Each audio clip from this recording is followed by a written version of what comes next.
केंद्र की मोदी सरकार वक्फ संशोधन बिल लाकर ये जताने की कोशिश कर रही है कि वो मुस्लिमों की भलाई कर रही है। मुसलमानों के साथ में जो वक्फ जुड़ा हुआ है उसमें जो बदउनवानियां हैं उसे दूर करने की कोशिश कर रही है। लेकिन मुस्लिम समुदाय के लोग वक्फ संशोधन बिल का लगातार विरोध करते आए हैं।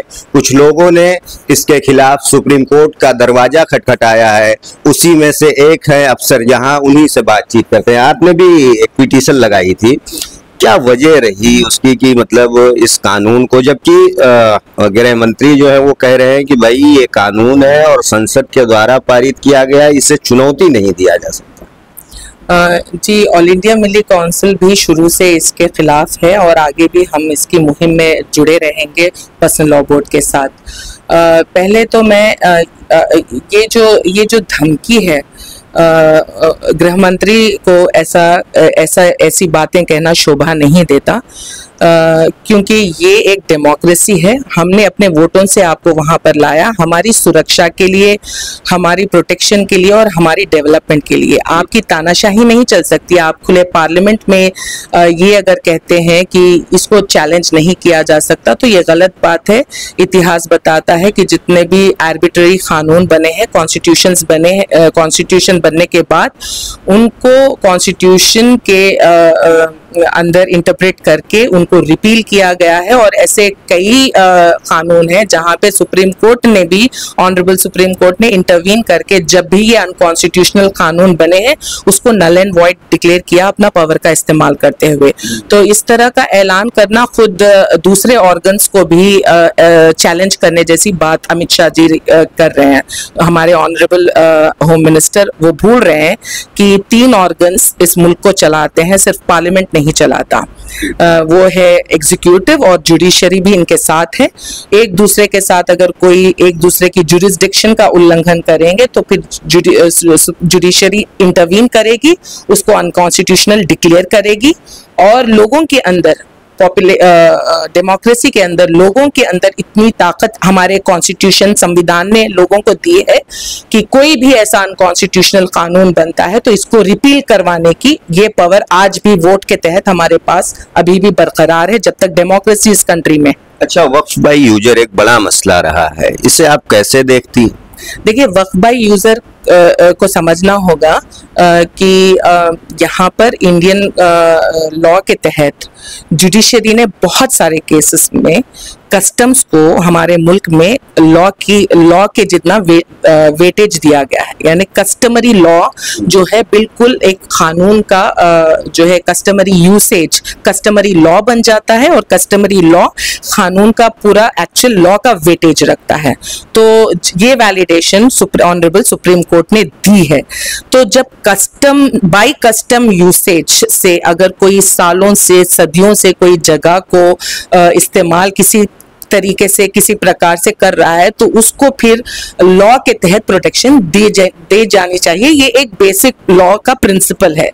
अब वक्फ बाय यूजर इसी में आता है जहां पर बाय यूसेज सदियों से कोई जगह मस्जिद के लिए इस्तेमाल की गई हो या मदरसे के लिए इस्तेमाल की गई हो।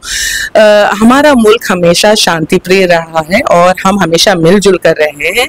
तो ऐसे कई राजा महाराजा, हिंदू राजा महाराजा है जिन्होंने मसाजिद के लिए, मदरसों के लिए जो है जगह को वक्फ करके दिया था, डोनेट किया था।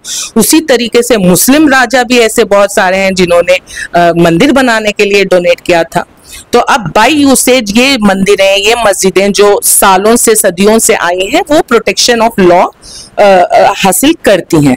तो वक्फ बाय यूसेज को अगर ये कहेंगे कि डॉक्यूमेंटेशन लॉ, तो मुझे नहीं पता, शायद हमको सदी में जाना होगा और उनकी आत्माओं से पूछना होगा कि रजिस्ट्रेशन क्यों नहीं करवाया। पिछली सुनवाई में भी ये मामला उठा था कि अगर भौगोलिक परिस्थिति किसी मंदिर की है और वो भी SI प्रोटेक्टेड मॉन्यूमेंट्स हैं जी, तो ये अगर मंदिर रह सकती है तो मस्जिद क्यों नहीं रह सकती? जाती है, वो एक मामला उठा था पिछली सुनवाई। बिल्कुल उठा था, और बाबरी मस्जिद को बार बार जो सीनियर एडवोकेट्स थे उसको भी उन्होंने रेज किया। जब उसका फैसला हुआ था बाई यूसेज एंड कस्टम के तहत ही उसको वहां पर जो है मान्यता दी गई और वहां पे जगह दी, और मुस्लिम कम्युनिटी ने बड़े खुले दिल से और मोहब्बत से उसको वेलकम किया उस ऑर्डर को। फिर वक्फ बाय यूजर को क्यों इस तरह का डिस्क्रिमिनेशन हो रहा है ना? अच्छा, एक आखिरी सवाल कि मुस्लिम समुदाय के लोगों के बीच में वक्फ को लेकर जो जागरूकता है उसकी कमी देखी गई। कुछ लोग ऐसे भी हैं जो इसका साथ दे रहे हैं। एक आखिरी क्या मैसेज देंगे कि अगर वक्फ नहीं तो मुसलमानों को 2 गज जमीन भी नहीं मिलेगी? देखिए, वक्फ की जो जायदाद होती है वो एक मुसलमान की प्राइवेट हार्ड अर्न प्रॉपर्टी होती है। ये किसी की प्रॉपर्टी नहीं होती, पब्लिक प्रॉपर्टी नहीं है। ये मान ले ये मेरा रिलीजियस एक्ट है, मैं कमाती हूँ और मैं कोई प्रॉपर्टी दान करना चाहती हूँ मेरी कम्युनिटी की अपलिफ्टमेंट में, तो मैंने किया। अब उस पर प्रॉपर्टीज जब ज्यादा जमा हो गई, अगर जितनी पॉपुलेशन है ऑफ कोर्स उसके लिहाज से डोनेशंस भी होते हैं, उसके लिहाज से प्रॉपर्टी जमा हुई होगी, उसको उस कम्युनिटी की अपलिफ्टमेंट के लिए दिया गया, जो ऑब्जेक्टिव के लिए दिया गया उसके लिए क्यों नहीं यूज करें।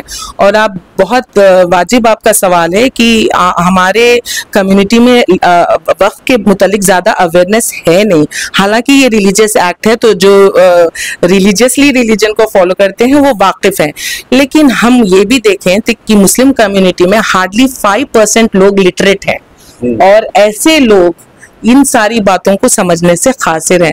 तो ये जो एजुकेटेड तबका है उनकी जिम्मेदारी है कि बताए कि ये यहाँ पर प्रॉपर्टी पड़ी है, आप इसका इस्तेमाल करें, अस्पताल बनाएं इसके ऊपर। मुस्लिम संस्थाओं में बीजेपी क्या घुसने की कोशिश कर रही है? बीजेपी तो हर जगह घुसने की कोशिश कर रही है। फार्मर्स के पास भी तो ये घुसने की कोशिश कर रहे थे। मुझे सीधा सीधा बीजेपी का फंडा लगता है कि जमीनें कब्जा करो, अदानी अंबानी को बेचो। फार्मर्स के साथ, हमारे किसान भाइयों के साथ भी यही उन्होंने किया। अब वक्फ पे इनकी नजर पड़ी है, क्योंकि यहाँ की अभी जैसे आपने कहा कि कम्युनिटी खुद अवेयर नहीं है कि इतनी जायदाद है और इसको बहुत बेहतर तरीके से इस्तेमाल किया जा सकता है। मदरसों के अलावा भी स्कूल्स बन सकते हैं, अस्पताल बन सकते हैं, लेकिन किसी ने कोशिश नहीं की। तो अब इनकी नजर मुझे लगती है कि ये खाली पड़े हैं, ये भी लेकर बेच दें अदानी अंबानी को। तो ये थी अफसर जहां साहिबा, आपने मुझे वक्त दिया और इतना लंबा इंटरव्यू दिया, उसके लिए आपका शुक्रिया।